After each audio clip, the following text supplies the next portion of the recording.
Bibliothécaire, si vous voulez un peu de surnaturel, vous êtes sur la bonne vidéo. Surtout, n'oubliez pas de vous abonner, cliquez sur la cloche et laissez un petit like sur la vidéo. Ça fait toujours plaisir. Et maintenant, ouvrez bien vos oreilles. Bonjour à tous, chers amis bibliothécaires. J'espère que vous allez bien.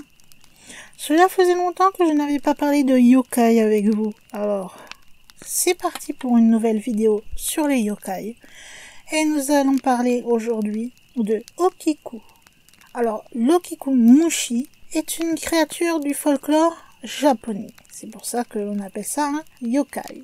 Lorsqu'on les décrit, on a plutôt tendance à dire qu'ils ressemblent à des chenilles avec le torse d'une femme humaine.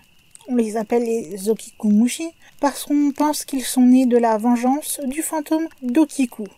Alors, l'histoire d'Okiku, je vais vous en parler justement, vient donc de l'histoire Bansho Sarayashiki. Alors, c'est une histoire qui est très connue au Japon, apparemment, puisqu'elle a été adaptée, que ce soit au théâtre de marionnettes, au kabuki, au cinéma, à l'ukiyo-e, ou toute forme d'art qui existe au Japon. À un moment, ils ont parlé de l'Okiku. Son histoire, donc, comme vous l'aurez compris au titre Bansho Sarayashiki, se déroule dans la région de Bansho. Donc elle n'existe plus, mais si vous voulez, ça se situe, pour ceux qui connaissent un peu le Japon, dans l'actuelle préfecture de Hyogo. Après, avec le temps, elle a été adaptée à d'autres endroits, puis on l'a modifiée aussi. Ce qui arrive souvent, généralement, avec des histoires qui se racontent et ne sont pas forcément écrites, ou même si elles sont écrites, on va avoir tendance à vouloir y mettre sa petite patte personnelle. Donc si vous cherchez là l'histoire d'Okiku, vous pourrez avoir différentes versions.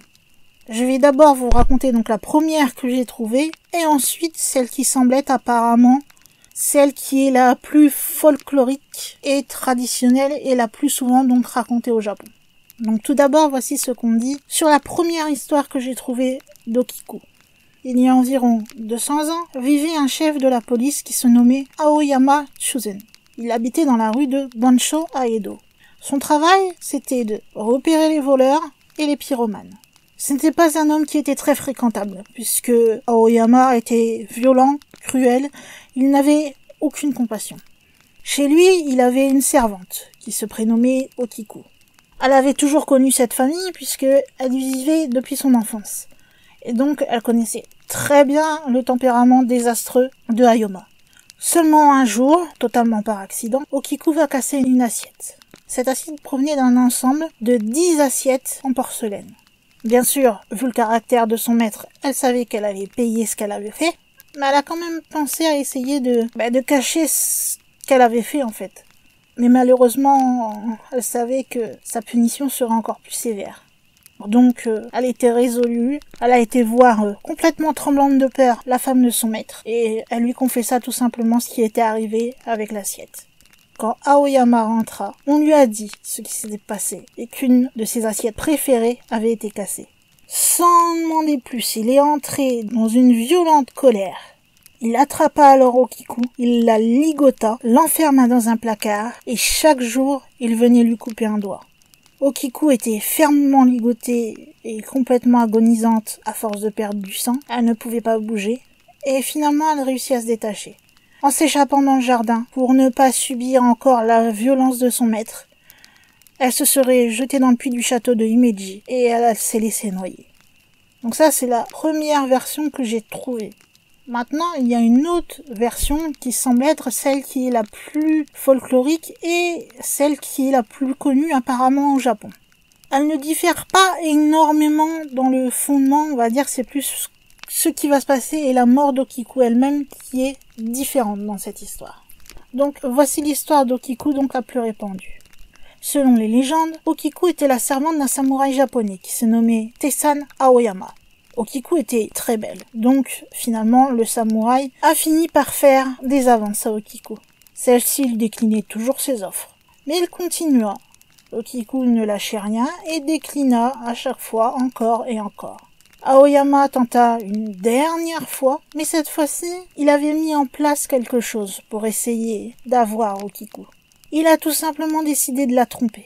Pas de la tromper comme vous l'imaginez en allant avec une autre femme. Non, de la tromper dans le sens où il allait faire quelque chose consciemment, mais il ferait comme s'il ne savait pas devant elle. C'est ça plutôt, c'est la tromper dans ce sens-là. Pour cela, il va tout simplement prendre une des assiettes très chères qu'il possède sur un lot de 10 assiettes. Et il va la cacher. Okiku va très vite se rendre compte qu'il manque une assiette et que c'était pas normal. Et pour être sûre, elle n'arrêtait pas de les compter.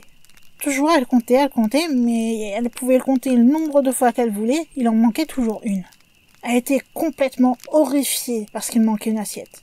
Oui, parce que apparemment, à cette époque-là, c'était un crime passible de la peine de mort. Mais elle était au fond très honnête, Okiku. Donc elle est allée voir son maître et elle a avoué qu'elle avait perdu une assiette. Malin, Tessan Aoyama va dire à Okiku qu'il ne la pendrait pas publiquement, seulement si elle accepte d'être sa maîtresse. Okiku a bien sûr refusé, ce qui déclencha la colère d'Aoyama. Il va ordonner à ses serviteurs de battre Okiku avec une épée en bois. Ensuite, il va la faire attacher et suspendre au-dessus du puits du château. Il va la torturer, la plonger à plusieurs reprises dans le puits pour la sortir de l'eau et continuer à la battre.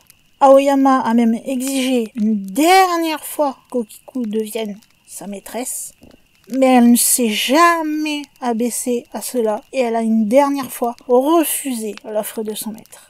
Là, c'en était trop pour Aoyama. Il la frappa si violemment avec son épée qu'Okiku est décédée. Je pense que c'était aussi une accumulation entre les coups qu'elle avait déjà reçus, plus le fait de la mettre dans l'eau, etc.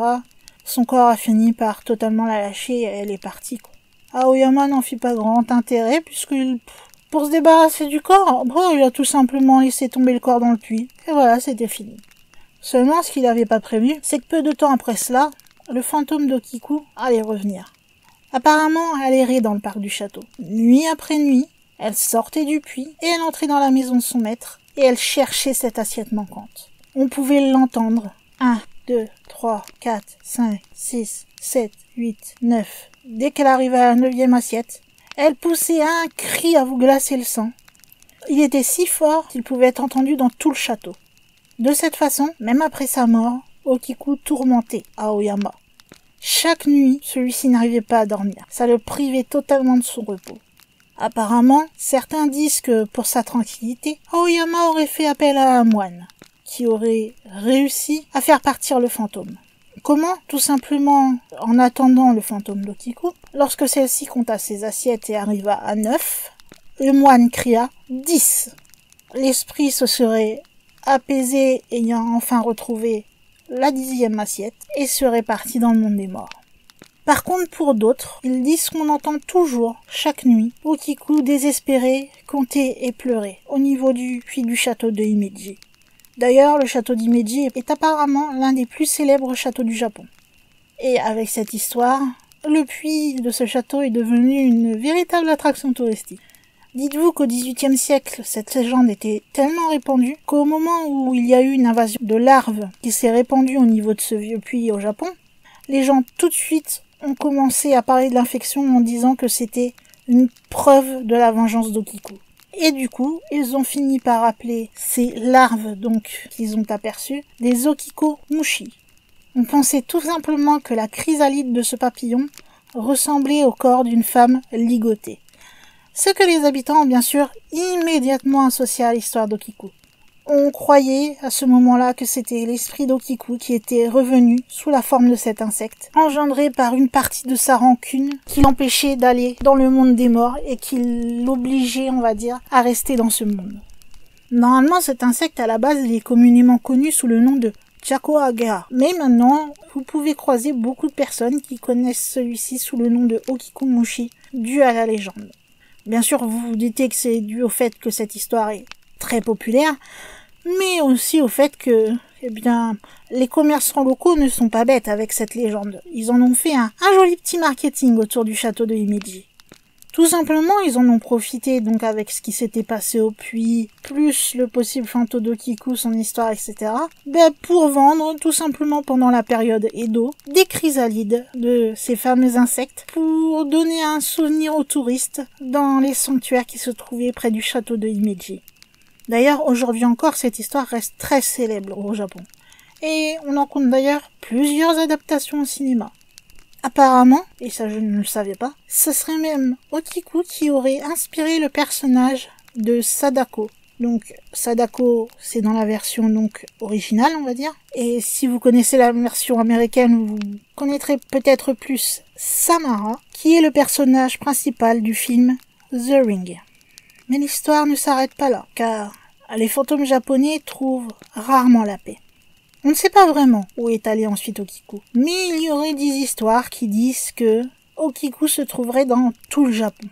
On dit simplement qu'elle semble ramper hors d'un puits et qu'elle compte, toujours à la recherche de la 10e assiette manquante. Quiconque l'entendrait compter jusqu'à 9 mourra. Si, lorsque vous entendez commencer à compter, vous vous échappez avant qu'elle arrive à 9 et que vous n'entendez que jusqu'à 8, cela ne vous sauvera pas des masses, puisque vous risquez de vous retrouver avec une maladie débilitante. En tout cas, quoi qu'il en soit, s'il vous arrive d'entendre une voix mystérieuse près d'un puits et qui compte, quelque part à votre proximité, je vous conseille pas d'attendre jusqu'à 8 ou 9. Tout simplement, et pour parler un peu vulgairement, barrez-vous de là parce que votre vie est en jeu. Ce sera tout pour cette histoire donc d'Okiku.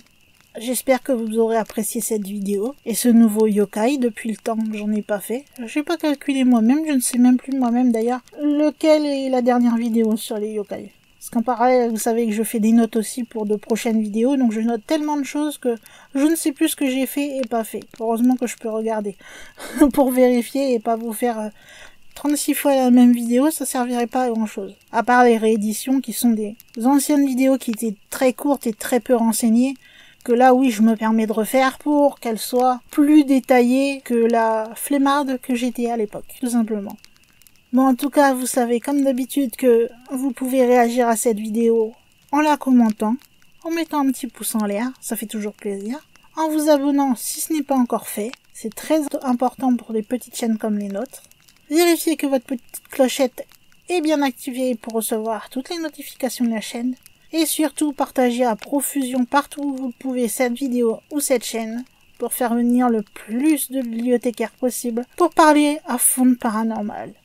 Bon, je crois que je peux fermer les livres maintenant et en tant que gardienne de la bibliothèque aussi, fermer les portes de celle-ci et vous dire à une prochaine vidéo.